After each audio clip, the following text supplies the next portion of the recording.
Hello and welcome to the channel. If you're a fan of scary stories, you've come to the right place. On this channel you'll find stories that are true, some are fictional, but as long as they send a chill down your spine and make the hair at the back of your neck stand up. A fair warning though, some stories contain graphic, violent or sexual content, so viewer discretion is advised. So without any further ado, let's get into it. From the Deep by Redditor, Unkempt Butler 574.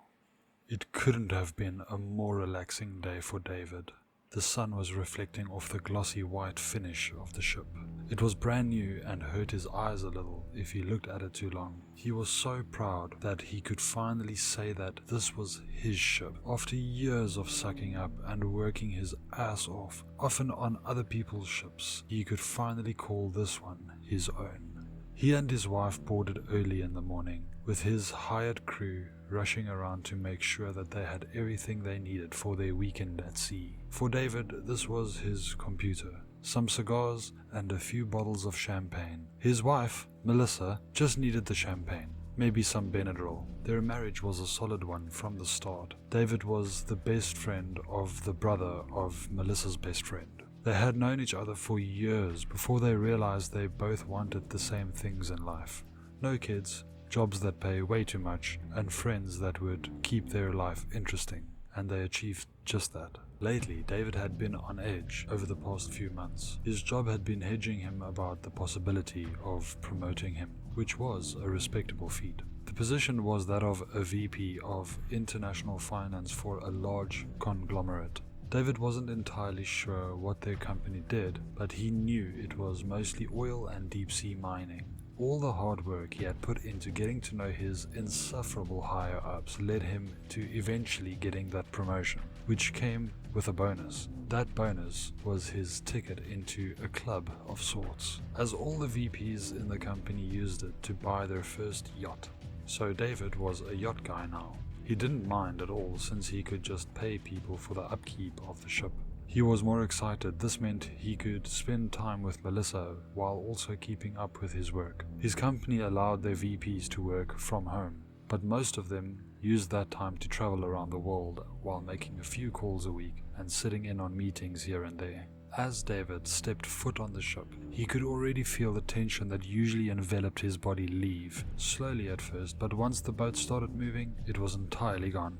He was at peace, and he was with his wife. There was nothing more he could wish for. David and Melissa spent the first day inside the cabin, drinking and catching up and laughing like they did when they were younger. Melissa hadn't seen David this relaxed in years. She remembered why she fell for him. A goofy blonde dog with a tendency to get loud when he gets excited.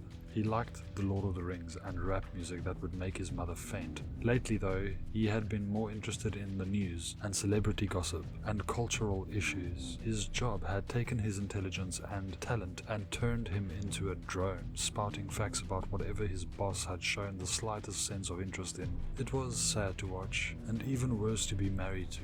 But Melissa was determined to get through it. She would fill the space where he used to be goofy whenever he was upset. In those moments, she saw that spark of his personality flare up, and her love for him swelled even more. She knew he cared about this job, cared about her, so much so that he was changing his nature to get to where they could both enjoy it. After moments like that, she had no problem staying. She was just counting down the days when she could see her husband again. And he was back. The first day on the ship was the most fun she had in years. The boat swayed back and forth as they danced, and she felt home. They will do. A mass moved and spoke to itself beneath the ship. The second day of their trip was beautiful. They set sail from Port Canaveral and started their small loop towards the Bahamas and back. Today was their last full day at sea, and David wanted to spend it soaking in the sun. They scheduled a small stop so that David could get some swim time in before calling it a day. The sun was high above as the boat slowed and then stopped. Melissa was in the room, hungover and probably a little motion sick. The water was choppy today, but that didn't bother David. He put on his life jacket, fastened his tether to the ship, and jumped into the water. It was warm. The waves were higher than he thought. The first few washed over his head as he was getting himself positioned closer to the ship. The water seemed to be tugging at him, as if trying to fight him and keep the tether tight. He gave up trying to get close to the ship. He floated on his back with his eyes closed, smiling as he bobbed up and down with the waves. He was in that golden state of near sleep when he stopped bobbing. David opened his eyes and noticed that the waves had stopped. The surface of the water was glassy. Before he could examine this further, something wrapped around his leg. Before he could fight it, he was pulled under the surface. His tether snapped instantly. He couldn't see how fast he was going, but he couldn't bring his arms down to fight whatever was gripping him. He could feel the pressure crushing him more and more. Finally, his descent slowed and his leg was free. He looked up only to see darkness. No light from the surface. He looked around to the same effect, but something was moving around him, all around him. His brain was pounding, and his vision was fading. He was going to die. There was a small release of pressure around him, and he could breathe again. After coughing up all the water he had sucked in on his way down, David looked up and wished he had died instead. It was a mass of black. They had circled him. Then they began to speak. You will have one message to send to the surface. You may send it to whomever you like. Once this message is sent, you will die, and I will ravage your world. The time has come. Pray to your God in hopes that he is anything but me. David wished he could wake up from this. He wanted to ask why, but he felt like this wasn't the time to negotiate. His message was ready. This is your final message? David nodded and fell to his knees. Very well. The angel was of its word. David was torn apart. His message was sent to the surface. Melissa woke up to the sound of thunder. The boat was rocking rhythmically, tossing her head from side to side. She sat up. David? She rubbed her eyes, still in a daze. The rocking was getting more violent now. She struggled out of bed, the constant motion beginning to make her feel dizzy.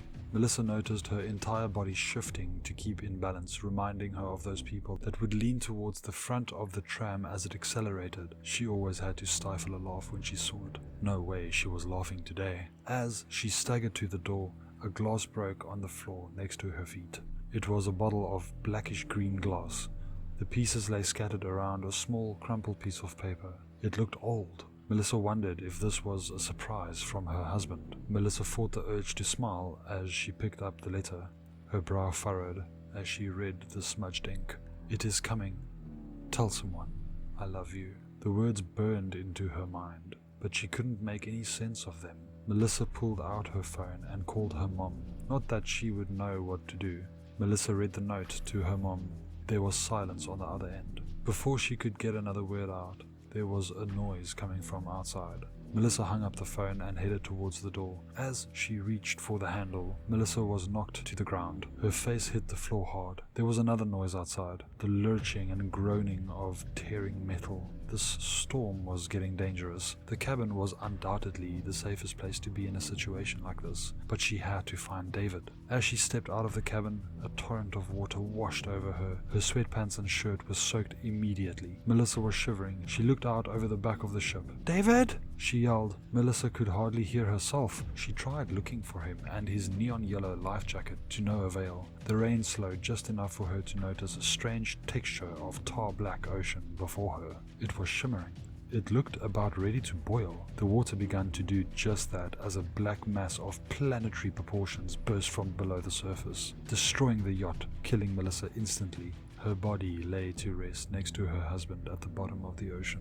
I wish the man had called upon more of a challenge, the angel thought. Its body flexed and writhed after millennia of rest. The angel was ready to undo the civilization that had risen from the ashes of his last catharsis. He was ready to strike down the will of God's people. He had forgotten how easy the ocean was to surpass. The fear that humans had with it was astounding. He was the reason for their fear. The ocean was his domain, and it was now time to expand his reign. A storm bellowed behind the angel as it moved, black clouds and blood-red scars of lightning following him like a growth of world-ending mold. The angel saw the coast. He could already hear the screams. taste the blood, feel their suffering on every surface of his body. He was already selecting the few that he would let see his face, who he would let survive to rebuild, to tell the story of Leviathan.